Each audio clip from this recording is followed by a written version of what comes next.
Bangamata অনূর্ধ্ব-19 gold কাপের উদ্বোধনী ম্যাচের পর প্রথম অনুশীলন বাংলাদেশের, কিন্তু সেখানে অনুপস্থিত মূল দলের প্রায় সবাই। কথা ছিল আমিরাতের বিপক্ষে ম্যাচের ভুলগুলো নিয়ে কাজ করা হবে পরদিন থেকেই, কিন্তু এদিন ফুটবলাররা ছিলেন পূর্ণ বিশ্রামে।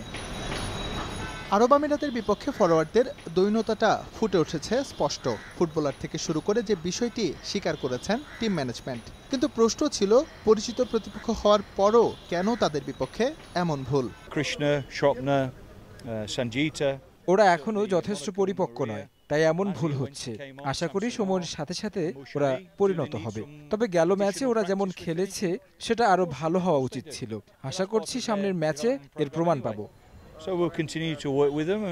যদিও কোচের সাফাই ঠিকই খেলেছেন তার ফুটবলাররা। প্রতিপক্ষের গোলপোস্টে 32টি শট নেওয়ার পরও গোলমুখ ওপেন হয়েছে যেখানে মাত্র 2 বার, সেটা নিয়ে মোটেও বিচলিত নন গোলাম রব্বানী। 30টা শট করছে, 22টা অন টার্গেট হয়েছে। এখানে তো আপনার ছোট করে দেখার কিছু নেই। ওয়ার্ল্ডের টপ লেভেলের প্লেয়ারদের ক্ষেত্রে এরা হইতে পারে, আর এরা তো আর আপনার এত এইভাবে এখনো এদেরকে অভিজ্ঞ বলা যাবে না।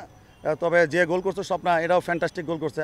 বঙ্গমাতা অনূর্ধ্ব-19 নারী গোল্ড কাপের উদ্বোধনী ম্যাচে বাংলাদেশ জয় পেয়েছে ঠিকই, তবে সমালোচকদের মন জিততে ব্যর্থ হয়েছেন মৌসুমীরা। সেই আক্ষেপ আছে তাদেরও। ব্যর্থতাটা ঘোচাতে চান কিরগিজস্তানের বিপক্ষে পরের ম্যাচেই। প্রত্যেকটা ম্যাচকে আমরা গুরুত্ব সহিত নেই, আমরা কিরগিজস্তানের ম্যাচটাও গুরুত্ব সহিত নিতেছি এবং আমরা চেষ্টা করবো যে আবারও একটা ফাইটিং খেলা উপহার দেওয়ার। যে ম্যাচ চলে গেছে ওটা বাদ, সামনে যে ম্যাচ আছে সেটার দিকে ফোকাস করব এবং ভালো করে যাতে খেলতে পারি এবং আর যেন গোল মিস না হয় সে চেষ্টা করব। গ্রুপ পর্বের শেষ ম্যাচে 26 তারিখ মাঠে নামবে স্বাগতিকরা। মৌসুমীদের সেমিফাইনাল অনেকটা নিশ্চিত হলেও এই ম্যাচে থাকছে গ্রুপ সেরা হওয়ার হিসেব।